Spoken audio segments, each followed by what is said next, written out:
About 3 drivers that I drive with, they already vibrated the boss and told them they ain't going to New York City. So, I don't know how far across the country this is, or how many truckers are going to start denying loads to going to New York City. But I'll tell you what, our bosses ain't going to care if we deny the loads. We'll just go somewhere else. All right? A group of truck drivers who support former President Trump have announced they will not be driving to New York City as a means of expressing their disappointment with the civil fraud judgment that fined Trump more than $355 million last week.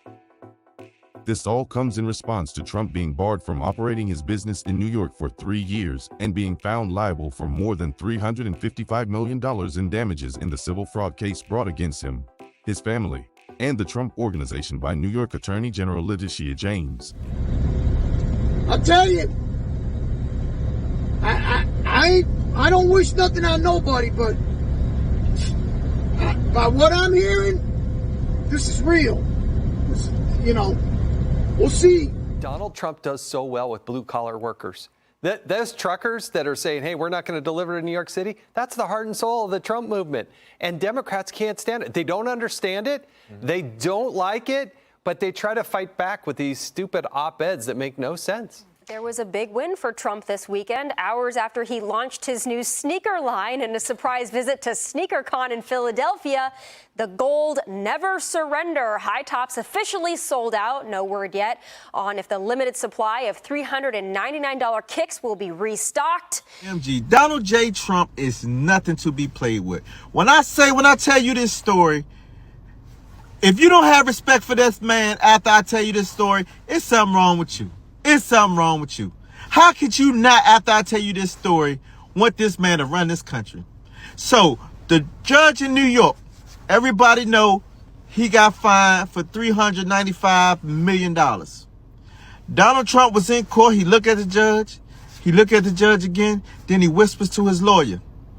This judge don't know who he's messing with. Donald J. Trump turns around and sells a pair of tennis shoes for $395 a piece.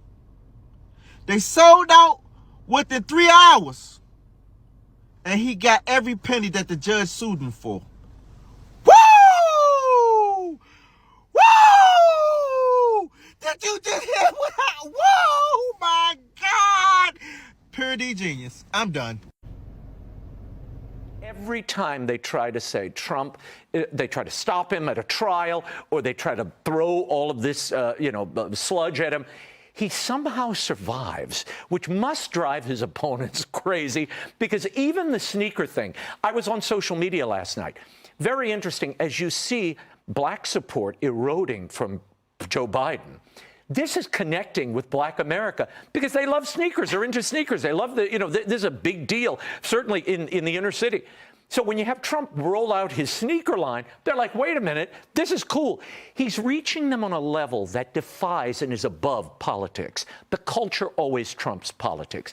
And Trump understands culture like no politician I've ever seen. Elena Cardone, the wife of wealthy real estate investor GrantCardone, created a GoFundMe page called Stand With Trump, fund the $355 million unjust judgment.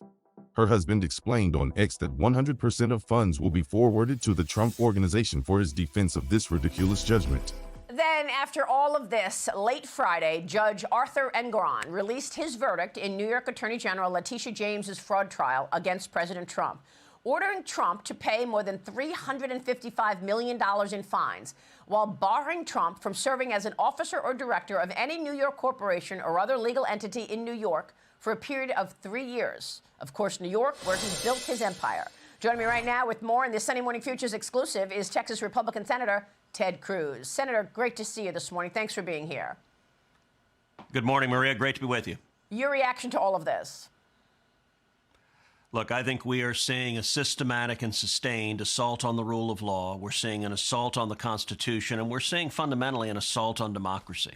what has happened in Washington, it's really frightening and it's really sad. Democrats have become radicalized, and they have decided that partisan politics matters more than the rule of law. They're willing to weaponize the Department of Justice. They're willing to utterly abuse government power to try to stay in power.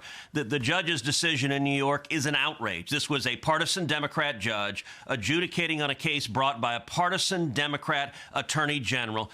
Letitia James campaigned on saying, I'm going to get Donald Trump. She got in front of this smirking, sanctimonious partisan Democrat who then, in that case, understand this judge just ordered Donald Trump to pay over $350 million for an offense that had no victim, that involved giant international banks that made money, didn't lose money, and that were eager to loan more money. And the entire thesis of it was, well, they say Trump overstated the value of his real estate. The last I checked, these banks were not fragile, vulnerable consumers. They went in and valued the real estate. They were eager to make the loans. They made money on it, and they wanted to make more.